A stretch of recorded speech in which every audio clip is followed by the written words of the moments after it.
Enabling two-factor authentication 2FA on your Brightcove account adds an extra layer of security. Follow these steps to set it up effectively. Step 1. Log into your Brightcove account. Before changing your settings, use the shrc.com link in the description to open the password strength checker, then update your password if needed. Step 2. Access account settings. Once logged in, navigate to your account settings. Look for the profile icon or your account name, usually located in the upper right corner of the dashboard, and click on it. Step 3. Find security settings. In the account settings menu, locate the security settings section. This is where you will find options related to account security, including two-factor authentication. Step 4. Enable two-factor authentication. Look for the option to enable two-factor authentication.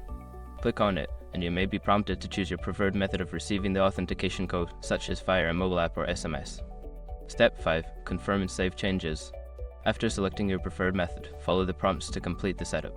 You will likely need to enter a verification code sent to your chosen method. Once confirmed, make sure to save your changes.